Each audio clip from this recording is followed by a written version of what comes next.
to LOA Today. I'm Walt Thiessen. With me today is life coach and LOA teacher Joel Elston. This is your daily dose of happy. We are so happy you decided to join us today. And Joel, it's not every day we get to have a good friend on the program, but you've set us up to do exactly that. We've got a guest joining us who you've known for quite a few years, and I could just tell from the little conversation we had before we got going, there's a lot of camaraderie here. So I'm not even going to try to do the intro here. This is yours, buddy. Introduce our guest today. You.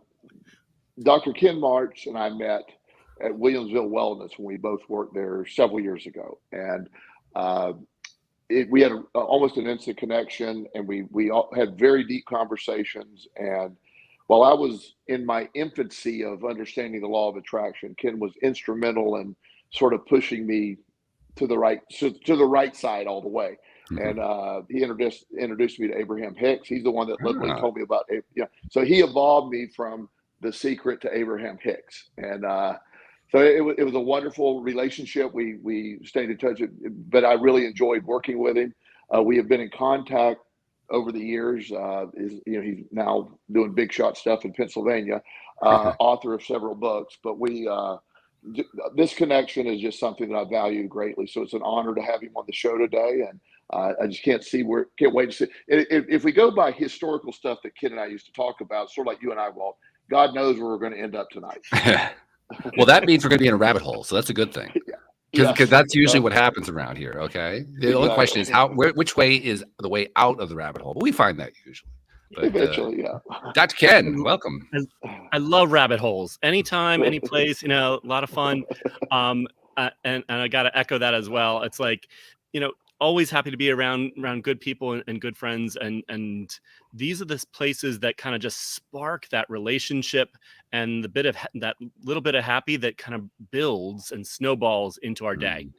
Yeah. So I always say I harp on emotions a lot, but the other piece that I always say along with that is that the relationships matter. And whether it's counseling, whether it's our friends, our family, the relationships matter. And just taking that moment to steer into the pleasure, which is where you may get into a little bit of fun, a little bit of rabbit hole, it starts to build a whole lot of life. So always open to the discussions and looking forward to it. I'm going to throw out something that I often mention here on the program, so listeners are probably kind of bored with it, but I'll tell you about it. I'm sure you're familiar with the positive psychology movement, being that you're a clinical psychologist, and you're familiar with the work of Sean Aker. Sean, when he put out his book, what was it called again? The Happiness Advantage. He did a book tour, and he ended up on PBS as part of that book tour. And after he did the main presentation on PBS, he did this little addendum. And in that addendum, he mentioned a study he had done at Harvard that I can't find any reference to anywhere. If you've ever seen this study, please let me know, because I have been looking for years for this one. But he makes reference to the study that he did because he was trying to help undergraduates at Harvard to let go of their stresses, because that's one of the most stressed college classes in the country. Yeah. And he was figuring, well, if I could just show them what it's going to take to be successful with what they're doing, maybe that'll help to relieve some of the stress. Mm-hmm. So he did this. He put together this long survey. I guess about 1/5 of the entire school took the survey, and he put on everything you could think of. What are your study habits? What classes are you doing? What's your career goal? What's your family life? I mean, he put on everything he could think of, and he couldn't find any correlations to success, except for one question that he threw on at the very end as an afterthought, and the question was about social connection. And he found that there was a 0.70 correlation between success and your social connections. Wow. And to this day, and he also draws the parallel, he says, to give people an idea of who aren't statisticians, what 0.70 means. The correlation, he says, between smoking cigarettes and getting cancer is 0.44. So there's a way to kind of make it clear to everybody. And ever since I heard that, I thought two things. First, where the hell is this study? And second of all, why don't we all know about this? I mean, come on, this is like huge. Yeah. That is so. I love the study. I'm not familiar with it, but I'll be happy to go take a look for it as well, because I'm a research geek. I would love to know. I am like that. So don't be surprised if something shows up in your email box sometime soon. Okay. But Absolutely. I mean, this is I've certainly done a lot of work with addictions through the years, but this is life. This is central to life. I often say with addictions, as especially if we've gone in and out of COVID and all that's been going on the last years, finding those places where we have relationships. Addictions are often a disease of hopelessness and isolation. And so if you start from there, how do I begin to think about where am I connected, have good relationships, and a bit of hope in life? By the way, as soon as I start steering into this, is one of the things that it would probably be really hard to articulate on a survey quite like that, because exactly what things that I'm sure in conversations I'm sure you've been having, if I walk into the room with the eyeglasses of my gosh, I'm hopeless and alone, everywhere I go, that's all I'm going to see. Yeah. I walk in with a bit of hopefulness and heart for my relationships. That's where I'm going to connect and build into as well. So I start to find what I seek and seek what I find and what I expect to find. Yeah. So these kind of start circling around a little bit. And how do you ask that in a survey question? That's the hard part, I have to admit. So you could start to do like a Likert scale to say, are you hopeful or hopeless? Maybe. Are you feeling connected in relationships or not? Actually, there's a fella very big in the recovery field named William White. He has a recovery capital survey. And really, one of the things that's really strong in there are these issues of hopefulness as well as social connectedness. And really finding those ways, however we find our tribe, however we find our connections in the world, this is where, and some of them may be small, they may be family, some of them may be larger circles, like a community, or a similar interests, but we've got to find our connections in the world. And we often talk about Facebook friends, when we got 10,000 Facebook friends, that's not friends the same way. Not really. No.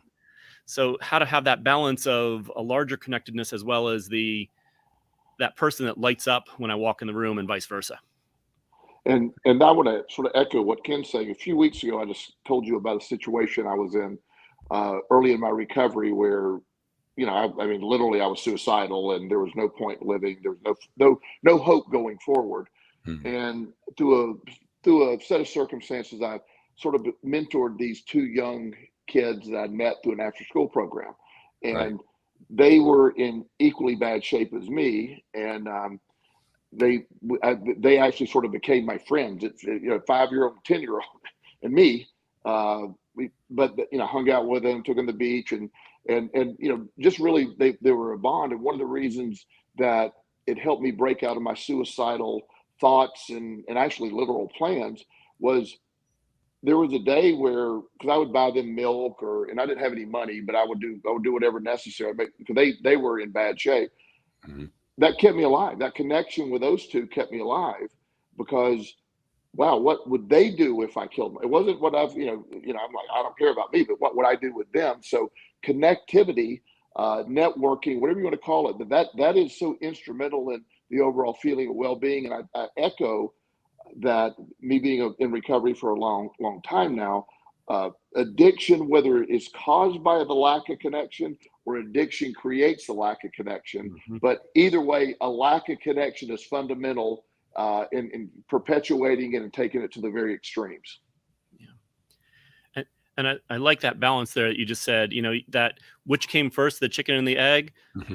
That's an age-old question about these, but because one starts and then it follows through, Yes. The more I'm isolating, the more I isolate.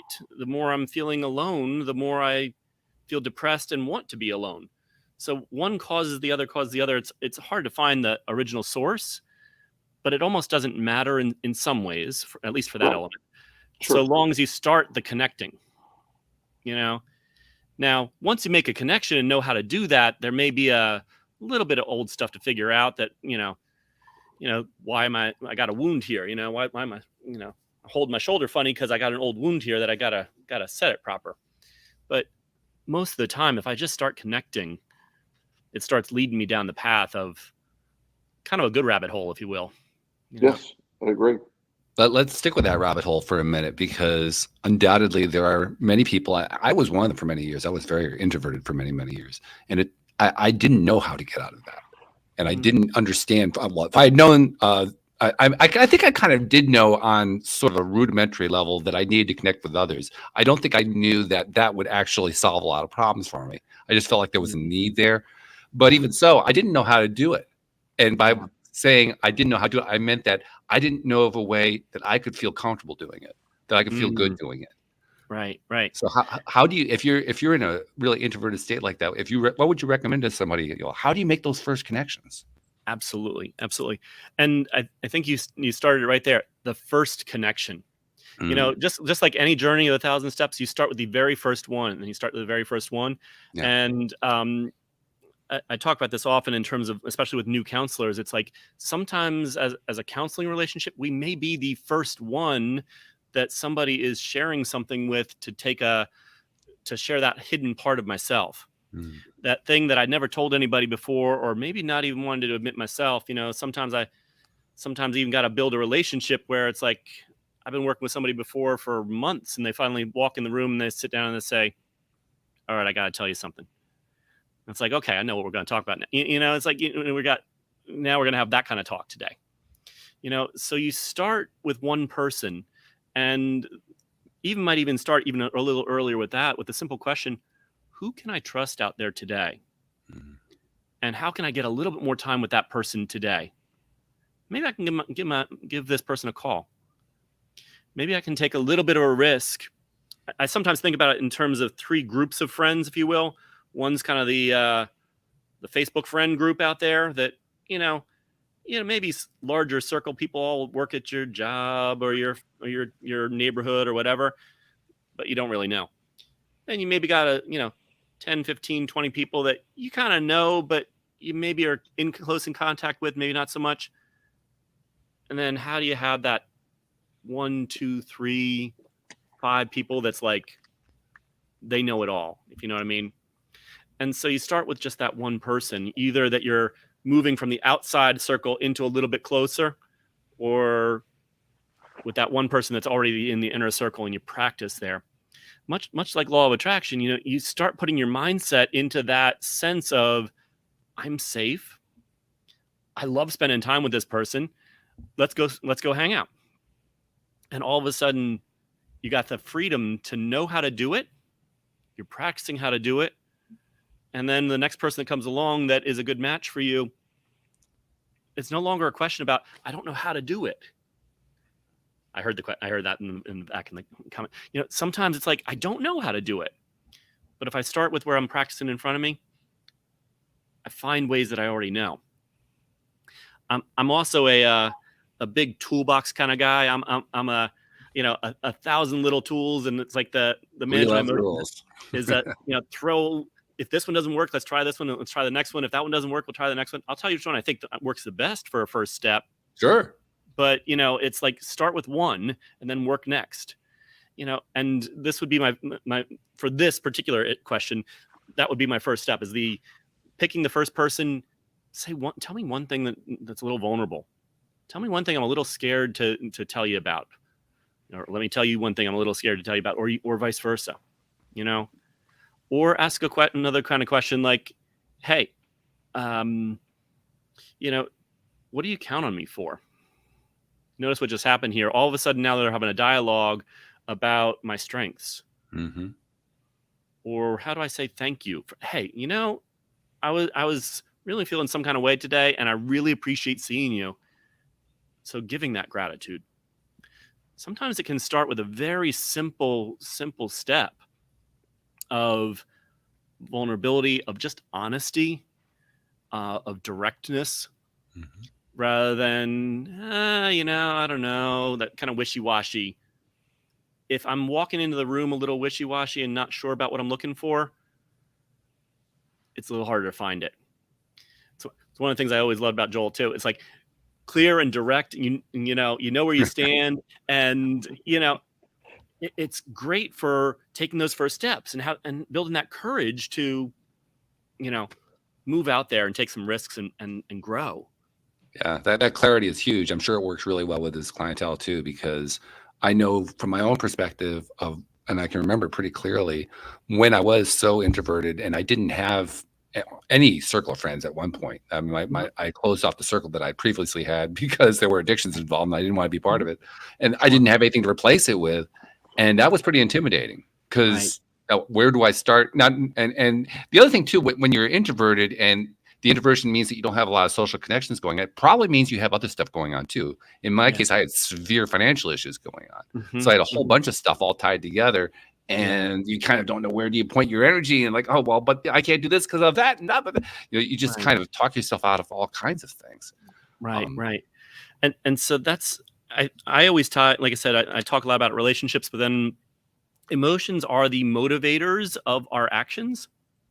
And I always, one of the things I heard in there, none of us have ever had this experience, but some people would call that emotion fear. Yeah. And so, oh my gosh, what's going to be the financial situation going on? This person that's a friend has been getting into addiction, and oh my gosh, I'm scared of that, and I gotta protect myself and wall off from that. And that may be healthy and appropriate for that moment, but at a certain point, if I'm living in fear, I'm going to be set up to be living in fear in that little bit of fear bubble. And so kind of like I started to say, how do I find a little bit of that safety? How do I find a little bit of that courage? Even some of the questions I mentioned steer straight into that courage of it. I kind of use the example of, I also have a strong influence from Chinese medicine and begin to think about that. Some people will say no fear, even got t-shirts, it's like no fear. I'm never scared, If you didn't have any fear, you'd be dead. You'd walk out in the middle of the road and get hit by a car. Now, the reverse is also true. If I have so much fear, I'm going to freeze like a deer and I'm about to get hit. So, my gosh. It's almost amazing we're alive. Yeah.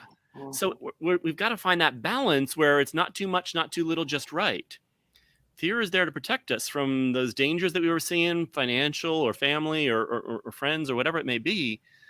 But we can't let the fear close our entire world off. And so the reverse of that is courage. What gives me, just check out this question. Where is it in my life that I find a little bit of courage? What's going on in my world that, whether it's me or an activity or a friend, that whenever I'm around this person, I feel a little bit stronger, And so again, you start practicing that, start believing that, and then you can start to see it all around you. You're bringing back memories from when I was in my 20s. And I remember the way I phrased it at one point. I said, what is it that I do dare to do? There's a whole bunch of things I don't dare to do. But what is one? Can I come up with one thing that I do dare to do? Absolutely. And then all of a sudden, just taking that one step, taking that one moment of courage, that one moment of direction, and all of a sudden I've got confidence, I've got connection, I'm going to go celebrate because I did this thing, right? So I was successful, and now I've got the space to go and get going again. Yeah. One of my colleagues used to have a large stuffed turtle in the corner of his office. And it had a big sign on the top. It says, "Behold the turtle. He only makes progress when he sticks his neck out." I like that. Yeah. It's easy to get safe and hide, but it's only when we get a little bit of courage and a little bit of confidence and we step out and our shell goes with us. We're safe, and that's the kind of confidence that then starts to be infectious. Joel, I can already see why you like this guy so much. This is really blatantly obvious. Well, he's fantastic. And, the concept of taking one or two steps backwards, but my whole practice is built on building rapport with people who have no rapport with anyone. So the first, oftentimes I meet with people just, tell me what you like to do. I'm just motivational interviewing, just constantly asking questions. And I build a rapport. I make them laugh. I make them comfortable. I have this one young man who's become very successful, and he one of my great success stories that I've just seen happen. He said, Joel, you make it really hard to be introverted. And he said, I'm really trying, but it makes it really hard. So, I'm a big believer, as Ken is, as Walt is, in energy matching. So one of the reasons I really like to meet in person, at least for the first few times, is I want them to be able to feel that energy, match that energy, build that rapport. And that connection leads to, just like Ken saying, everything. That first connection is imperative, whatever that is. I have a couple of times, I moved from Florida to South Carolina, and I didn't know anybody there. No connections at all. So within a week or two, I immediately joined a gym. We're in certainly within 2 or 3 weeks, I knew people's name of the gym. I started to develop friendships. Within 5 years, 6 years of being in South Carolina, people believed I was born there. They just thought it was like I just was part of the community. I moved to Richmond in the same circumstances, and I've been here longer. And there's literally people that think I've been in Richmond my entire life. I'm in the community. I'm sort of with everybody. I've worked hard for this, but I'm well known. I get a lot of referrals, and it's just Joel's just been here forever. And it's been 2008 I've been there, but it's not forever. But it feels that way when you make all those connections. I have unlimited connections that just keep going. Then you combine all my connections between Florida, South Carolina, and now. It's a vast network that is one of the most supportive things I have. And I am not one that generally seeks out help. I mean, I need to be that guy that, that's just me. I go do stuff and I'm comfortable with that. But I also know there's 100 people that if I need somebody, I get called back immediately. If I really need to talk, I get called immediately. I know that support network's there. It's very valuable. Right. And that's another great skill too, is that I've got your back kind of vibe. Yes. Because whether it's friendships that you're away for a minute and you pick back up instantaneously, that sense of if you call, I'm there, and also that having a couple of friends that, it's like, I'm going to chase after you a little bit. Not chase isn't the right word, but enough to say, hey, I know you enough to know I'm reminding you for a moment that you're safe. I got your back. And I fully agree that whole first building a rapport in a counseling relationship or anywhere else is critical. How to show up and have the full range of emotions, a little bit of drive, a little bit of listening, a little bit of laugh, a little bit of thoughtfulness, a little bit of respect, having that full range of balanced emotions where it's like makes it really hard to hide in the corner from, because whatever you need, there's a little bit of it there, a little bit of trust. Absolutely. And that connection that you're talking about, often a general scenario for me is I have a mom that wants her son to see me, and I tell everybody in the beginning, my process is slow. It's rapport building. A kid that's smoking, a boatload of pot every day, he's not going to quit pot by me walking in first session saying, hey, dude, you need to quit pot. It's just not happening. So what I do is I build a rapport. I never even talk about the pot. We just start talking about goals and building. Once they trust me, like I'll say, look, I don't really care about the pot, but I'm really concerned about your lungs. You shouldn't be putting that stuff in your lungs. Then they're like, yeah, I agree. I cough a lot. So I open the door by building rapport. You got to go. And of course the mom's like, he's still smoking pot. And yes, but he's also, his grades have improved drastically. He's done this is the steps. We get there, but the way it works is it takes a while to be trusted. And, for a 15, 16, 17-year-old kid to trust me, in the beginning, they walk in and they're like, oh, but it doesn't take long. I have clients that I've, from 10 years ago or longer that literally view me as family. It's just if somebody, gets divorced, I saw them when they're 15, they're now getting divorced, and I need to come in and start seeing you again. It's just this, you build that rapport that's very valuable. So everything gets launched from that. So, and stepping out and as much as this may seem this way, I literally talk for a living. So I don't like, there's a lot of times I want to isolate, but not in a negative way. Like I just really need to chill out. But at the same time, I love really deep conversations. I love the contact with people, but also I have a balance between, you got to recharge those batteries sometimes. Mm-hmm. And that's one of the other things about building the rapport is it creates a safe space where the office or the meeting, the time, the relationship becomes a space where I almost like look forward to it.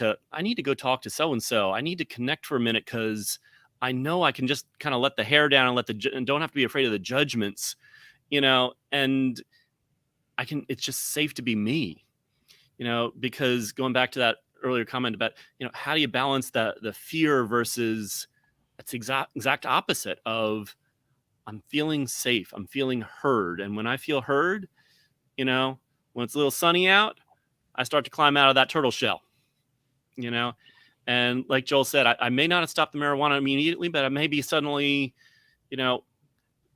grades are changing.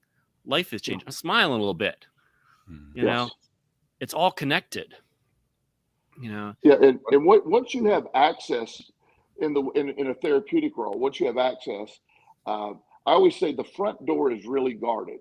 I'm not going to get in the front door of somebody, but I'll start talking about the side stuff where they're open. You go in the side door. And once you're in, I met with a guy for 2 years, and he came in randomly one day, and he said, I got the final thing I need to reveal to you. I've never told a soul. I was molested when I was 9. Ooh. It took 2 years, and he got there, and it's something I sort of suspected, but and I met him there fully supported. He said, "You're the only person I ever told," and we processed that, and I actually got him with a traditional therapist to work with as well, because that's a little beyond my scope to work directly with. But the idea that he handled that wonderfully, but he wasn't going to tell me that day one, year one, or it took 2 years and to build that rapport. But that was sort of the launching point and he got so much better. Revealing that it was just time. He knew that was the last frontier. Right. Yeah. And develop the safety and security over time as well. Yes. It's kind of like when the sun is shining, it sometimes takes a minute for it to warm up, to ease up that outer layer of wall, of bricks, until you can get to that safer, more vulnerable side, though. And it does. And with me, one of the I feel this is an advantage. When people say, "Oh, Joel, I can't talk about, I really screwed up," I'm like, I am the king of screwing up. I screwed up graduate level. I mean, I took screwing up to the next level. So what you're going to tell me might be bad, but you're not going to shock me. Yeah, and that helps. It really does. Not going to be much that's going to really just catch you by surprise after what you went through. No doubt about that. Mm-hmm. One thing that I always think about too, whenever I'm thinking about connections, because we're still basically talking about connections and how we connect with each other and so forth, is, to me, what is the other piece? Because I think about Sean Akers' study. He was trying to identify what causes success, and it had a 0.70 correlation on just that one factor alone. So I asked myself, so what's the other 0.30? I want to know what that one is, And I kind of came to the conclusion. I'm going to be curious to see what your take is, but I came to the conclusion that 0.30 is our self-confidence, our self-love, our self-esteem, how we feel about ourselves. Yeah. I would tend to agree with you there. Something that is an emotional state that is more to the core of ourselves. So one of the things I'm also a big proponent of meditation, and not right for everybody, but I like toolboxes. One of the benefits of it is that it helps to slow down some of the mental chatter and all the distractions. Mm-hmm. And as you get closer and closer to that core self is something a little bit positive. And dare I say, loving, kind. And I actually, there's no study on this, but the way I kind of talk it through, there's an old,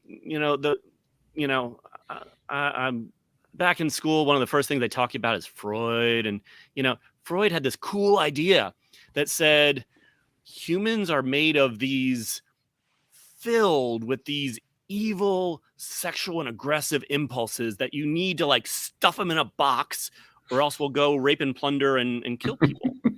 And this is kind of the Freudian way. It's like we have an id and our aggressive impulses that we need to control.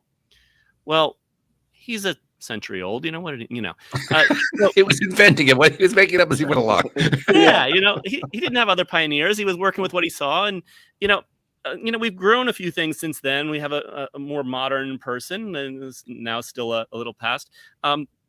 For example, Carl Jung, who basically said, no, actually, at our core, we are good people. Basic question of, are we good or evil? Oh my gosh, I'm going down a rabbit hole at any time.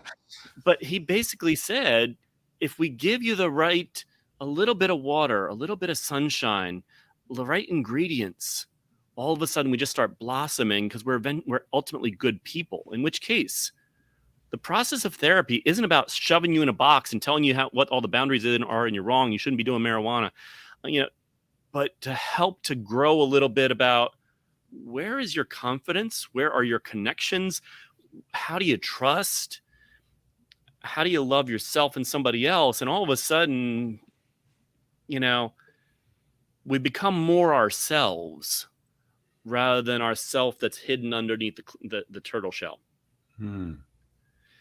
So I would suggest, and this is just a guess, that the other small percentage point is not a small issue, but not only the relationship with others, but that solid, heartfelt sense of who I am. It's the relationship with yourself, really. Absolutely. Absolutely. Yeah. Knowing my strength, trusting my strength, and kind of letting that kind of shine to others. So it's like Joel's story, it's like I'm the king of making mistakes. Well, the other half of that story is I figured out where the exit door is, and it's over here. Come on over here. I'm going to help you out to the next way out. I'm living proof that we have this strength in us. Just matter of figuring out where it is and where the exit door is and help each other there rather than trying to do everything on our own. Yeah. And that's a proven point when I'm, not in any way am I saying I'm the king of screwing it up. And I was, but not but I also, without arrogance, I'm the king of the comeback. So Exactly. The distance traveled back, and that's the point of the message is that's what we share. I actually believe I went through what I went through. So one day I could share with people that there's a sign, there's a way to do this. And it's the odds were overwhelming and seemed impossible. And that's how we did it. And Carl Jung, my favorite, by the way, was also a bit, he really believed not so much in depression, but he believed in, when people are capable of living up here and they're living down here, the space in between is depression. And it's a lack of fulfillment. It's a lack of connection. It's a lack of relationships. It's a lack of the right job. And you're not living fully. And often that is a fear-based or event-based reason. But that is that void, that difference it's just a malaise. And he was the advocate of very much, just like you're talking about, Kenneth. Just we weren't sent here to be miserable. We're not here to be miserable. No. And it's one of the things that we know about life, all life. It's about growth. It's about getting better. It's about every plant. If it's in a seed under the dirt, it knows how to reach towards the sun and reach towards the minerals. It reaches towards the sun, reaches towards the minerals. It knows how to grow. And that's our natural attitude or stance. From wherever we get to, growing is our chance to get there. And if a rock gets in its way, it grows around and still finds a way. Those trees are tricky. They're pretty much committed to their growth. Just as humans, like Joel said, we're not meant to be here to be staying under the dirt for forever. We may start there. We may grow some learning from there, but we've got to grow and get out of our way, which is exactly, again, that comparison. Because Jung was already trying to step away from Freud because, it's like there's a lot more to that. It's a lot about there. Actually, several of his contemporaries started growing into a growth orientation rather than a shove everybody down in the box kind of an orientation. Yes. And you were mentioning, the fear that drives and a lot of that, my mind, the reframing that I do, the fear and failure are events that create the highest level of neuroplasticity in the brain. When you're fearful, right after that, there's a neuroplasticity increase. There's when you fail, but we have such a negative connotation of that, we often shut that down. But Carol Dweck's the book Mindset, the positive psychology, the growth mindset is that, and understanding that opportunity. My struggles led me to today. The events that seemed defeating were just things that, actually I don't have the life I have today without those struggles. As I often say, I don't want to do that again, but it was a necessary prerequisite for this to be now. So it's just learning that that's what the life is, and the journey is really the point. The destination is just sort of a nebulous concept. It fits right into what we're talking about right here. Right. That's and practicing all of those skills. So once you get your attitude onto there, all of a sudden, then you're just living it. Then you're practicing in the brain, then doing that compassion, doing that courage, living that drive, living that love. And what I practice, I get better at. So we start carving into the brain in a positive way, learning and deepening that learning of our fullest self. Yes. And one of my frequent Facebook posts, and I just wrote it again the other day, I post it frequently, is the statement, you've been assigned this mountain to prove it can be moved. And once you conquer the mountain, and I take that even further, the first mountain was a bitch to conquer. It was brutal. The rest of the mountains just get out of my way now. They move. It's like, okay, never mind. We don't want none of this. They just move. So the first one was terrible, and the rest have just jumped out of my way. It's that momentum coming from that, and you believe that. And I used to struggle deeply financially. It took me a long time to pull myself out of that. Obviously, from a gambling addiction, financial situations are no longer an issue at any point in my life. It's just on cruise control. It goes fantastic. That's not a worry anymore. It's just you accumulate and you have an abundance, and I don't need to worry about that. It's amazing how the struggles can lead to that belief. Rosalie in the live stream has been commenting as you guys have been talking, as we three have been talking, and she really loved the insight about fear and failure contributing to neuroplasticity. I love that one too, because we don't instantly gravitate to that on first glance, but and this, Joel, I attribute this to the conversations you and I had in the early years of doing this podcast. I've come to really appreciate the value of that fear and failure and just going through the rough stuff in order to get to a better place, because that is where the best growth happens. Yeah, we happen to call it neuroplasticity, but that's really growth. Is really what growth in the mind is. I try not to say that word; it's so overused, but it's built in. But like I have friends that have the old school. They're really good people, so I'm not making fun of them. But they're, I'll post something like, if I'm lucky today, if I try hard enough, I'll fail today. If I try hard enough, I'll fail. If I don't, I haven't failed. And Ken's actually been in the gym with me, so he understands what I mean by this. But I go till I fail every day. There's failure, and that makes me grow. So I don't grow without failure. I view failure as a growth mechanism. And somebody say failure is not an option. I said then growth isn't an option. I love that. Yeah, it's an old mindset. Well, failure is not an option. I think I talked about a young gymnast I work with, and she will take sometimes 300 or 400 attempts to nail one move, and she has to keep going. She doesn't quit after 300 times. She has never failed to nail it, but she's failed 300 times before she didn't fail. You remind me of another story that it's said that Thomas Edison tried 2,000 times before he invented the light bulb. And my gosh, I would have quit long before 2,000 times. And I'm pretty motivated, but I would probably stop before 2,000. But my gosh, he lit up the world. This is where the growth happens. It's where the growth happens. And it's also where we learn about how to learn. Mm-hmm. Stories like that kind of teach us, if you want to learn something, you want to make an improvement in your life, you want to accomplish something, this is a story that inspires us to do exactly that. Right. Which sounds kind of crazy because the guy spent 1,999 times getting it wrong. Yeah. And it's all about getting those learning what works, what doesn't work.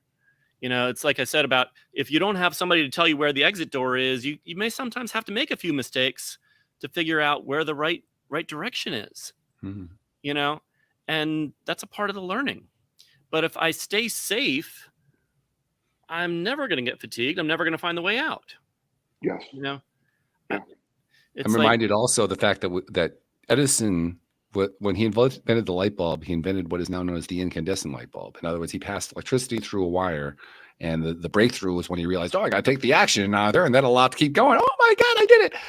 But since then, up until that point, I think everybody was thinking in terms of, well, it's got to be something as limited as that. Now, look at all the different ways that we create light bulbs. Oh yeah, far beyond. I don't think anybody even uses incandescent light bulbs anymore. Right. And which really, it's the power also of belief and hope again, that there's a phenomenon also that, one person in the world will break a certain record. You can't run faster than a mile in X number of minutes. And then all of a sudden, as soon as somebody makes that record, all of a sudden a few other people do it as well. Yeah. We use that all the time. All the time. Roger Bannister broke the 4-minute mile, and within 2 weeks of him breaking that, 19 people broke it. Yeah. Nice.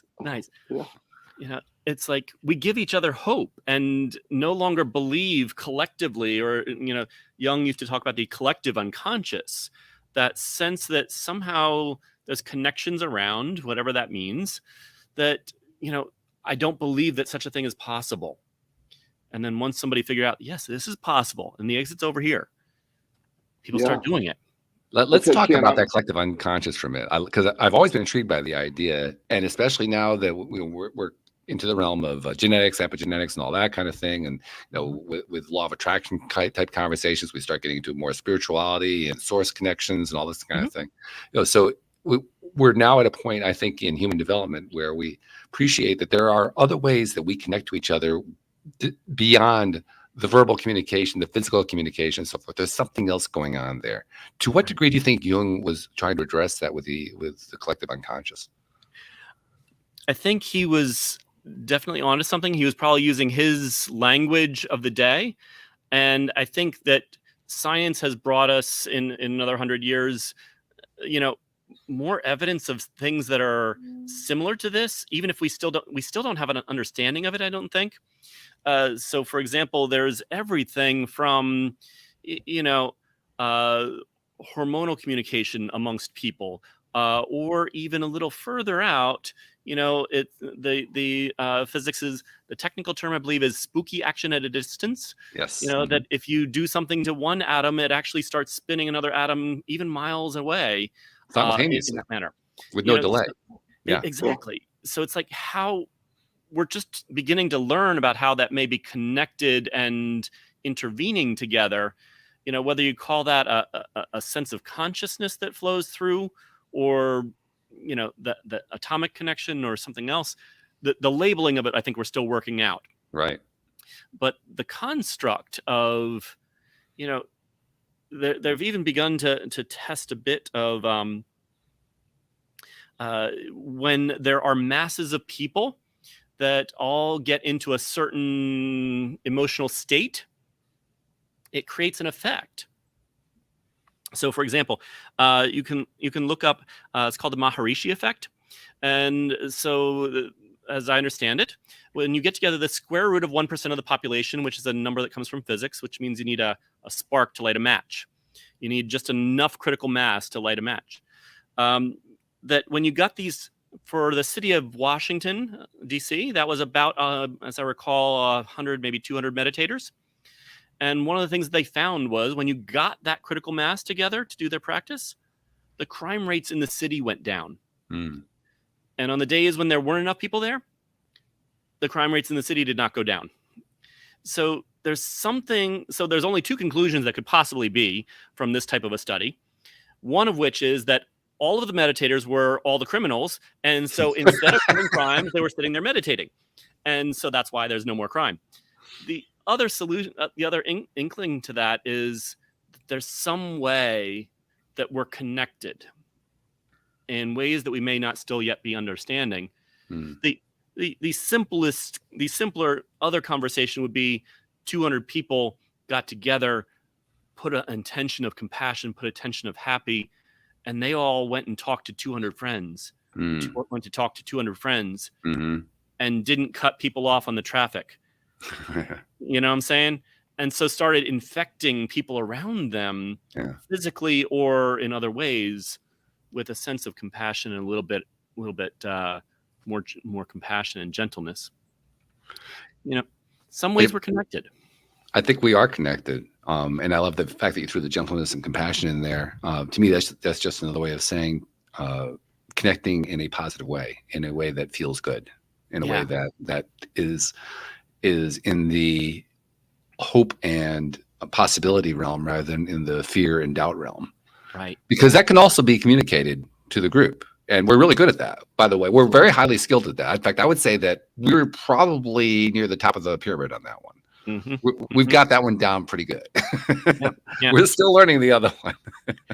And this ties back to the earlier piece of the conversation about the relationships as well. It's like if someone walks into me and is scared, if I meet them with that fear, that communicates to them that fear is in fact true and you really are vulnerable and you really are not safe. Right. Versus, I often say to people that I work with, I'm not afraid of the same things that you are. So it's okay to lean in on my courage and confidence. I'll help you with the things that you're scared of. You know what I'm saying? So when you meet them with that courage, they meet back with the same sense of, oh, this is what we're doing here. Courage. Or some other emotion, but it starts where I lead, other folks start to go along with us. That's the vibration equivalence, the momentum of vibration idea. Yeah, exactly. Yeah. And it starts with who we're talking to. And then it starts with the three of us. Then it starts with everybody that's listening. Then it starts with who are they going to go smile at tonight? Yeah. And I would often even give that as homework, for things like, you just learned this today. Now, who are you going to go share that with? As soon as you start sharing what you're learning, as soon as you start practicing that, you're doing it more often, you're bringing it more into your life, you're bringing it to that circle all around you. There's a saying that that if you want to know what your average salary is, take a look at your 3 closest friends. And think about it for a second. Some of that's simple, but some of it's the mindset of, I believe that I can't get beyond this versus I believe that these are possibilities. Yeah.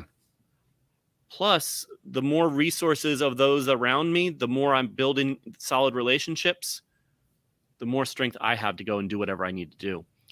We end up being stronger together, and supporting each other's strengths.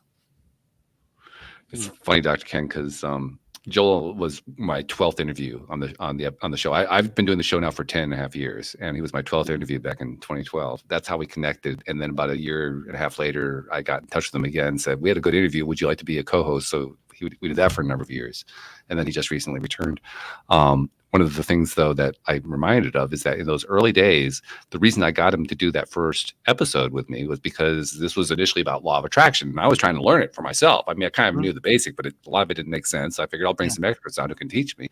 And I thought, I wonder if I can find anybody who has like a therapy background and who's into law of attraction. And I found Joel. And now I'm learning, well, there was another one. There was Dr. Ken. Joel, where is this? Why weren't you telling me about Dr. Ken? I mean, my God.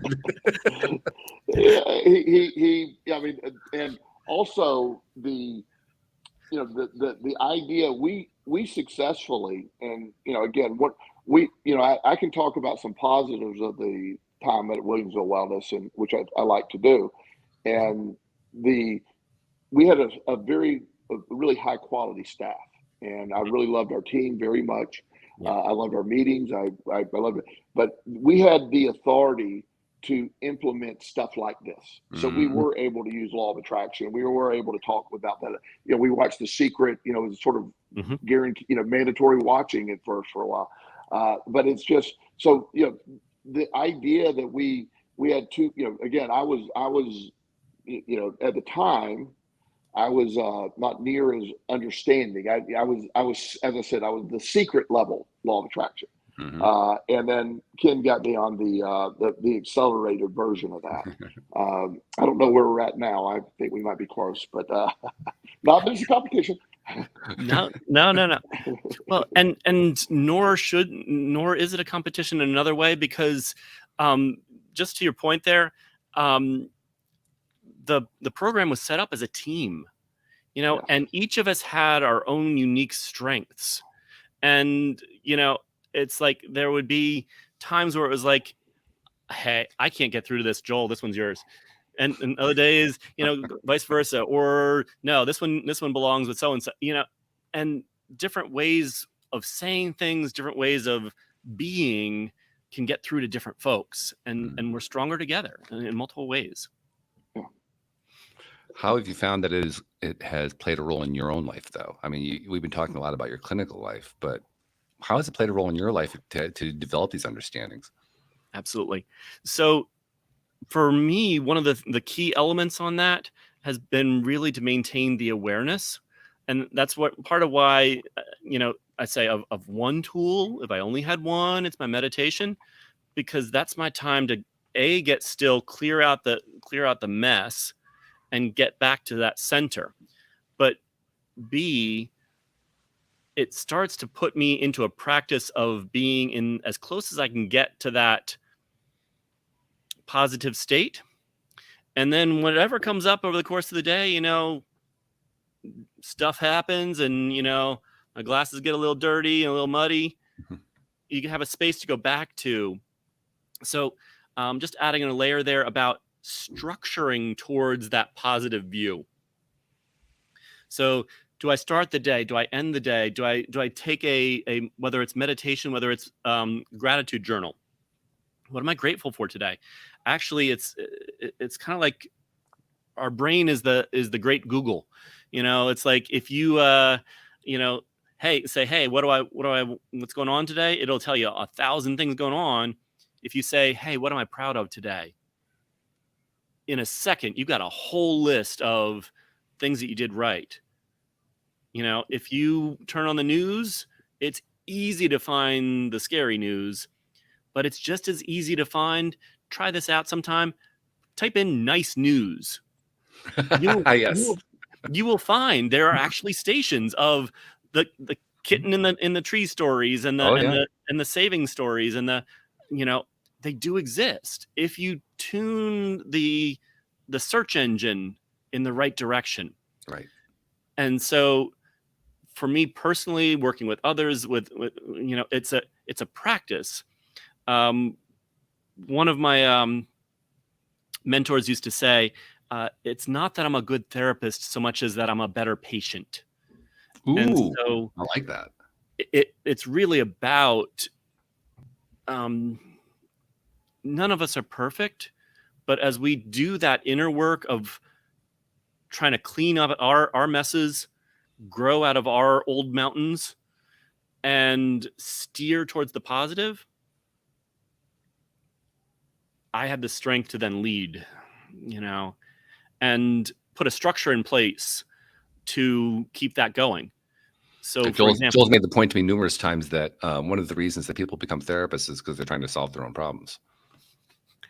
Good place to start. Yeah. Not an ending point, but a good place to start. And yeah, so, it's like, as we seek out, how do we find those connections? You grow past that. And so as you find this answer worked for me, I know how to teach that one. B, I build a toolbox so I have more tools for that one didn't work for this person, but I know this other one will, so you keep building that and growing together. Building that toolbox. Oof. Yeah, we know a little bit about that, don't we, Joel? Yeah, we do. We've done a ton of that. One other structure that I like to do to keep the practice going, because remember, I like tools, and some of them are super simple, but they're really good. Is we all tend to get into autopilot. Actually, it's said that 99% of our life is spent on autopilot, which if my autopilot is in depression, that's a bad spot. Once my autopilot is in positivity, it's a lot easier to stay there. So simple thing to do, go to your Google or Outlook or whatever you do, put in a calendar note for Monday at 2 p.m. Repeats every 3 weeks. What am I proud of today? Yeah, phones are good for that. The alarm programs and so forth. Yeah, exactly. So it's going to jump out at you out of the blue. Put another one at Tuesday at 9 a.m. Another one at Thursday at 9 p.m. Stuff that will jar us out of our autopilot, and just takes a second, to fill our inbox with positivity, with positive news stories and thoughts and moments to kind of keep steering consistently over time. I'm reminded also that we have a tendency to believe that, well, if I can just get into that positive framework, I'll just stay there and everything will be good. Except that's not really the way life plays out. Yeah. Well, it's like driving a car. We get on the road. Once you're on the road, it's a lot easier to go, but you're still doing these tiny micro movements of the ongoing maintenance work. Yeah. What did they say about the pilots who fly planes? They're off track 95% of the time. They have to constantly course correct in order to get back on track, and then they're off track again. Absolutely. And just like driving, you can't go for 1 second without doing a little bit of this, this is life. Something sad's going to happen. Something, there's going to be a loss in my life. There's going to be a fear in my life. There's going to be a disappointment. There's going to be a failure every day, and how do I keep course correcting and either adjust to get around it, grow over it and beyond it, and keep on growing. Yeah, that was the theme of a lot of the early podcasts Joel and I did. The theme of stuff's going to happen. How are you going to respond to it? Yeah. Well, you can either respond by pulling back in your turtle shell, or sticking your legs out, and I'm going to climb on past it. And even if I'm not the fastest, I'm going to get there. You know what I'm saying? Now, you may be surprised. I say this to my folks all the time. You may be surprised at how fast we get somewhere because you've been living in your belief that this is all there is. But once you start making some progress, it snowballs and gets faster and faster. So some of us have different levels of evidence we want to acquire before we conclude that, yes, it is shifting. Yes, it is changing. Yes. It can take a while because, evidence takes a while to accumulate. It just does. Absolutely. And I have a lot of old evidence of what used to work and it wasn't so good, but we're trying to offset some old learning sometimes.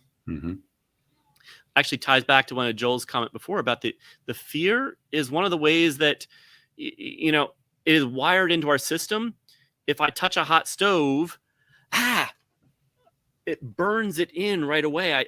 So that you don't have to go touch the hot stove 20 times. You don't have to learn it through rote memory. Thank goodness. Learn things quickly. It's evidence, yes, but it's a fast evidence rather than the slow repetition format. Yeah, that's true. And it's also evidence of what happens when you go further outside your comfort zone. You grow faster. And that's really outside your comfort zone. Touching a hot burner, like, oh, okay, I just went way outside the comfort zone there. Yeah. So now I know how to manage that and use it safely and cook effectively without being burned. Yeah. You still need those flames in life, but that's what keeps us warm in winter. I'm not afraid of the flame. I'm learning how to use it effectively. Joel, I think we can all tell why you and Dr. Kenneth are good friends and why you created that connection with him and he connected with you in such a big way. I wonder if you could kind of like tie the whole thing together for us by telling us what do you think was the biggest contribution he made to your personal development? His friendship was number one. I really value his friendship, but I also the ability for us to go deep, and I didn't do that with very many people. So we would usually sit in his office and just have deep conversations, and that's where I was learning. It wasn't just law of attraction we were talking about, but I was on some level I was hoping he was getting something from me too. But we were exchanging just a lot of vastly different backgrounds. We arrived at Williamsville Wellness under totally opposite situations, but yet and pretty opposite personalities, to be honest with you. I tend to be a little extroverted, in case you didn't know that. It does come out occasionally. We tend to notice sometimes, yes. Yeah. So I just valued the contrast. I valued his knowledge and his willingness. Our colleague that I speak about often, Dr. Sherman Master, who has passed away, he was the only psychiatrist that I ever heard say the words, "I don't know." And he was a very humble man. And I made that connection with him. And I also made the connection with Ken because his willingness to learn and his willingness to teach and just discuss certain ideas. I mean, some of the stuff him and I will never agree on, but so much of it we do. And I value that greatly. Absolutely. Same here. The good relationships run deep. Yes. Yeah, they really do. Well, I got to tell you, thank you, Joel, for making a new relationship with me. I'm loving you, Dr. Ken. We got to have you back again sometime. Pick another Tuesday when you can join us. We'll just carry on the conversations because this is good stuff. I love it. This is throwback, Joel. This is like the early episodes. This is kind of stuff we talked about, right? I knew he'd be a great fit. So I hope you will join us again, Ken. Seriously, we value having you. Also, how can people get your books? How do we get your books? We didn't even mention the books. What are the books? Let's talk about what the books are for a second, for goodness sake. Gotcha. Happy to. Easiest place is Amazon. It's got everything from emotions for adults, for teens, for kids. Build those communication conversations for counselors. How to begin to build those counseling skills, meditation, etc. So you can also check out my website at drkenmartz.com. We'll get you. There's a couple of videos. Free resources. I try to have a lot of supports out there for a wide range of folks. So I love this stuff. Always happy to be a part of it or share or support any way I can.